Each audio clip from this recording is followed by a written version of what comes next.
Tumitrending ngayon si Richard Gomez. Nabalitaan niyo na ba? Yung nangyari dito kay Richard Gomez, anti-poor daw kasi ito ka-coffee. Ibig sabihin, convenience niya lang yung iniisip at hindi convenience ng ordinaryong commuters. Nababa si Richard Gomez ngayon, though dinilit niya naman. Nag-post kasi ito ka-coffee sa kanyang social media account. Teka, hanapin natin yung post niya ha. Meron siyang post sa kanyang SOCMED, pero agad-agad dinilit niya naman. Siguro may nagbulong sa kanya, sir, mukhang entitled ka dito sa post mo na yan, delete mo na agad yan. So tinanggal na yung post na yan. Sige, share ko muna sa inyo ka-coffee itong post na ito ni Richard Gomez, no? At tingnan nyo, kayo na rin ka-coffee ang humusga. Ano, sa tingin ninyo, anong komento nyo dito ka-coffee? Sige, basahin natin. Ito yung post niya.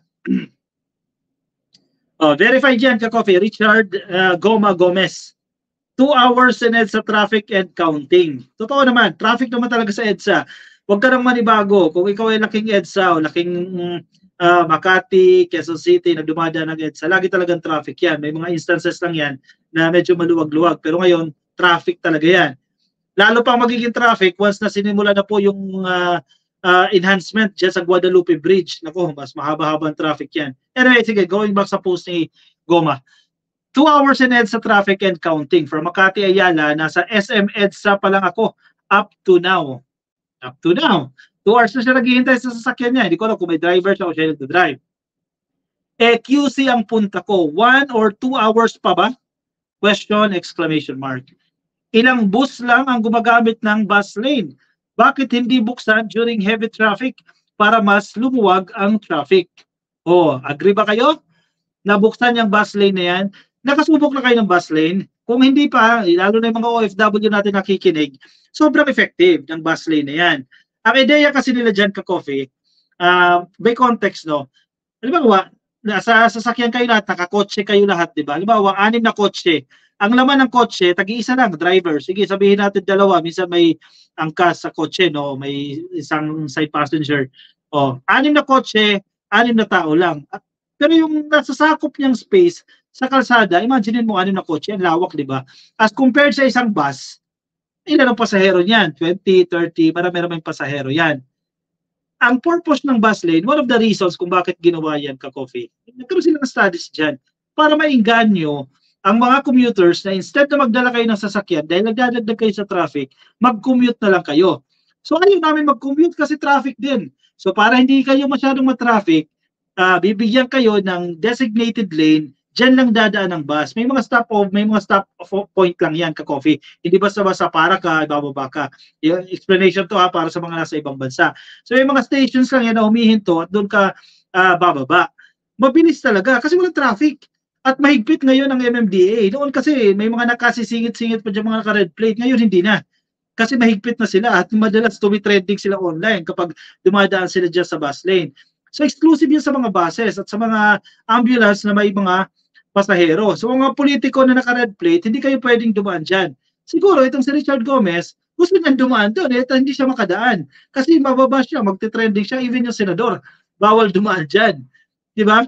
So gusto niya, dahil maluwag dyan, abay, isa na lang yan, kasi maluwag eh. Ibuksan na lang yan. Paano pag binuksan yan? Nawala na naman yung purpose ng bus lane. Hindi na naman makakapag-encourage ng pagko-commute. Sari-sari ka-coffee yung opinion ng taong bayan dyan. Ang problema, may mga komento ang netizens, kung papansinin niyo yung komento ng netizens, anti-poor talaga itong si Richard Gomez. Ang sinasabi nila dyan. Bakit? Porkit ba hindi convenient sa'yo? At convenient sa mga commuter yung bus lane na yan? Ipapatanggal mo yung bus lane na yan? Dahil hindi ka nagsasuffer eh. Sabi sa kanya, try mo rin mag-commute. Diba? Yun ang challenge sa kanya. Try mo rin mag-commute. Sabi nga, ng ibang netizens pa dyan, sana mag-bus ka na lang. Diba? Yan yung mga komento dyan. Napakarami pang mga comments ka-coffee. Sige, magbasa tayo ng mga comment. Dahil nakakatawa din naman itong mga comment na to. Ayan. Knowing our people, sabi ng isang netizen, knowing our people, they will abuse it. Best to keep it strictly for buses to prioritize commuters. Exactly. Diba? Para mabuwasan yung kotse dyan sa EDSA. Kasi kung walang gagawing action dyan, walang mangyayari ka-coffee. Titindi ng titindi yung traffic dyan sa EDSA. Actually, honestly din naman ka-coffee, Hindi na siguro, dahil ngayon lang din siguro may mga pag-ulan-ulan, may mga pagbaha-baha. Dahil dyan sa bus lane na yan, maraming good stories. At idagdag pa natin yung mga skyway. Sa mga hindi pa nakakapasyal ng Manila, tayo kasi, madalas tayong dumadaan dyan sa EDSA. Kung ikukumpara mo siya, 3 years ago, 4 years ago, ang laki na ng niluwag. Pero traffic pa rin, syempre. Ang laki na ng niluwag ng EDSA. Kahit papaano, dahil nagkaroon na ng skyway, di ba? Yung iba, syempre, may mga nakaka-LL, mga nakakaluwag-luwag, may extra funds yan, nag-i-skyway na sila, napapadali ang buhay nila. Yung bus lane, magtanong ka ng mga commuters, malaking ginhawa sa kanila yung mga bus lane na yan. May mga konting lakad lang, which is, sa ibang bansa, ganun din naman eh. Diba? Kahit saan ka magpunta sa mga developed countries, hindi porkit gusto mong bumaba sa bahay, harap ng bahay mo, diyan ka ibababa. Sa ibang bansa din, may mga spots, may mga stations lang na doon ka dapat ibaba. At malaki yung improvement dito sa Pilipinas. Malaking bagay itong bus lane. Tapos, dahil hindi naging convenient kay Goma, gusto niyang ipatanggal. Buksan na lang daw yan. At may, ano naman siya, may reason na lang daw siya. During heavy traffic, ikailan pa yung heavy traffic na yan. So, ano yun? Maya-maya, may magsasalpak ng ano tawag natin dyan, yung orange na cone. O, heavy traffic ng 5 o'clock. O, sige. Hala, napakahaba ng EDSA. O, ilagay natin yung orange cone na yan. Ilagay natin kasi heavy traffic. O, pagdating ng alas 9, o, tanggal ulit. Kasi, ganun ba yun? Ganun ang gustong gawin ni Richard Gomez dyan. Tanggal, balik, yung gagawin dyan sa bus lane na yan. Hindi ko alam kung anong klaseng opinion ni Richard Gomez. Sabi pa, if you are in Leyte, live as Leyte live. If in Metro Manila, live as they are. Respect rules. Agree. Diba? May mga policies, pinag-aralan yan bago ipatupad yan. Makitid na kalsada, makitid mag-isip, go, give us nothing. Sabi ni isang netizen, no? A law requiring elected public officials to use only public transportation on weekdays. Yung sabi nga sa kanya, try mo kasi mag-commute. Sige, para maranasan mo.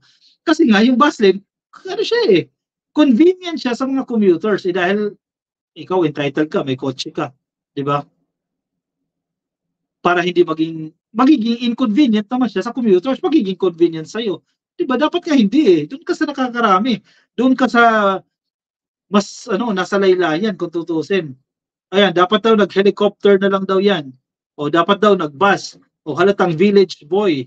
I agree that these public officials should take public transport like MRT, LRT, or buses just to let them know how the commuting public suffers.